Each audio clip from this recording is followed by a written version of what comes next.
ఒక ఊళ్ళో నలుగురు మిత్రులు ఉండేవారు. వాళ్ళ పేర్లు రామారావు, రాజబాబు, నారాయణ, శేషు. నలుగురు హై స్కూల్ చదువు పూర్తి చేశారు. ఎస్ఎస్సి ఎగ్జామ్స్ అయిపోయాక ఒక హోటల్కి వెళ్ళి టీ బ్రేక్ఫాస్ట్ చేద్దామని నిర్ణయించుకున్నారు. ఆదివారం రోజు సైకిల్ మీద హోటల్కి చేరుకున్నారు. వాళ్ళు నలుగురు మాట్లాడుకోవడం మొదలుపెట్టారు. 40 ఏళ్ల తర్వాత మళ్ళీ ఇదే తేదీన అంటే ఏప్రిల్ 4న ఉదయం 10 గంటలకు ఈ హోటల్లో కలుద్దాం అన్నాడు రామారావు. ఎందుకలా? అన్ని సంవత్సరాలు కలుసుకోకుండా ఉండడం ఎందుకు? ఎన్నాళ్ళు కలిసి తిరిగాం, కలిసి ఆడుకున్నాం, కలిసి గడిపాం. కనీసం 2-3 సంవత్సరాలకు ఒక్కసారైనా కలుసుకుంటే బాగుంటుంది కదా అన్నాడు రాజబాబు. అలా వద్దు, ఎవరి దారిన వాళ్ళు వెళ్ళిపోదాం. 40 సంవత్సరాల తర్వాత కలుసుకుంటే ఎవరు ఎలాంటి స్థాయికి చేరుకున్నామో ఒకరికొకరు చెప్పుకుంటే చాలా థ్రిల్గా అనిపిస్తుంది అన్నాడు నారాయణ.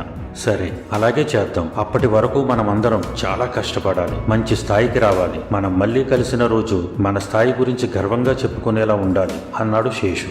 చివరికి ఈ ఆలోచన మిత్రులు నలుగురికి అంగీకారం అయింది. తమకు టీ బ్రేక్ఫాస్ట్ అందించిన వెయిటర్ నాగరాజు ఇదంతా వింటున్నాడు. అతను నెమ్మదిగా వాళ్ళ దగ్గరకు వచ్చి ఇలా అన్నాడు. నాది మీ వయసే. 40 సంవత్సరాల తర్వాత నేను ఎక్కడే ఉంటే కనుక మీ అందరి కోసం ఈ హోటల్లో వేచి ఉంటాను అన్నాడు. వాళ్ళు నవ్వుతూ సరే అన్నారు.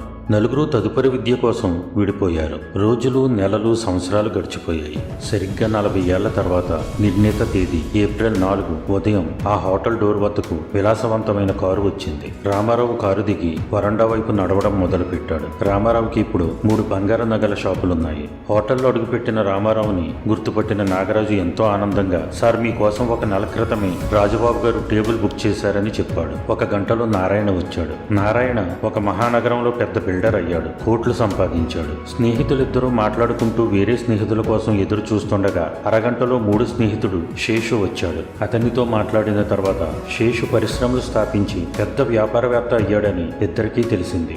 అందరూ ఆనందపడ్డారు. స్నేహితులు ముగ్గురి కళ్ళు పదే పదే డోర్ వైపు చూస్తున్నాయి. రాజబాబు ఎప్పుడు వస్తాడా అని. ముగ్గురు 40 ఏళ్ల తర్వాత కలుసుకోవడం వల్ల చాలా చాలా ఆనందంగా ఉన్నారు.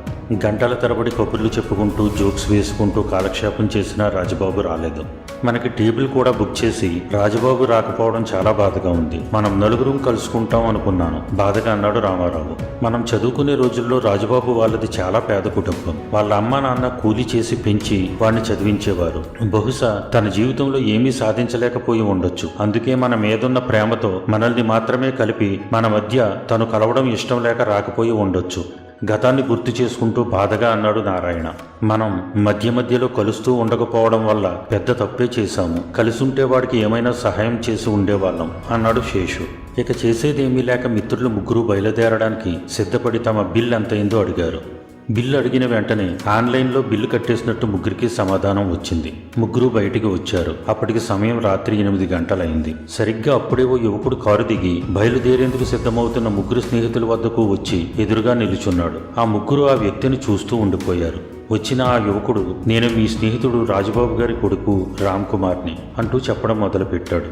ఈరోజు మీ రాక గురించి నాన్నగారు చాలాసార్లు చెప్పారు. మిమ్మల్ని కలవడం కోసం ఎంతో ఆతృతగా ఉండేవారు. ఈ రోజు కోసమే నేను ఎదురు చూస్తున్నాను. కానీ గత నెలలో తీవ్ర అనారోగ్యంతో మా నాన్నగారు చనిపోయారు అంటూ ఒక క్షణం ఆగి కళ్ళు తుడుచుకుని మళ్ళీ చెప్పసాగాడు. చనిపోయే ముందు మా నాన్న ఇలా అన్నారు. నేను ఈ లోకంలో లేనని తెలిసినప్పుడు నా స్నేహితులు ఆనందంగా గడపలేరు. ఒకరినొకరు కలుసుకున్న ఆనందం కోల్పోతారు. నా గురించే తలుచుకుని కుమిలిపోతారు. అందుకే ఆలస్యంగా వెళ్ళమని ఆదేశించారు. తన తరపున మిమ్మల్ని కౌగిలించుకోమని కూడా అడిగారు అంటూ తన 2 చేతులు చాచాడు. మిత్రులు ముగ్గురు ఉబికి వస్తున్న దుఃఖాన్ని ఆపుకుంటూ కౌగిలించుకున్నారు. చుట్టుపక్కల జనాలు ఈ దృశ్యాన్ని ఆసక్తిగా చూస్తున్నారు. ఈ యువకుడిని ఎక్కడో చూసినట్లు ఉంది అనుకుంటున్నారు.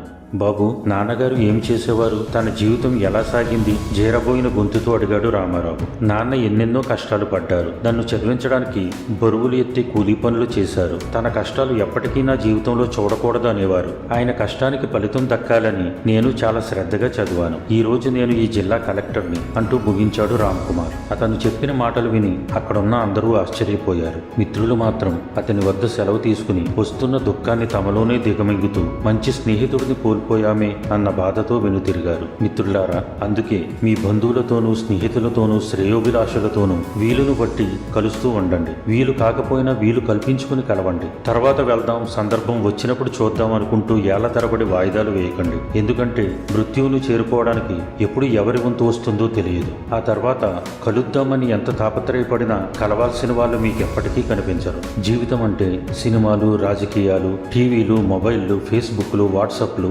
బార్లు, రెస్టారెంట్లు లాంటివి మాత్రమే కాదు. అమ్మలు, నాన్నలు, తోడపుట్టిన వాళ్ళు, అమ్మమ్మలు, నాన్నమ్మలు, తాతయ్యలు, స్నేహితులు, బంధువులు, సరదాలు, సంతోషాలు అన్నీ ఉంటేనే నిజమైన జీవితం.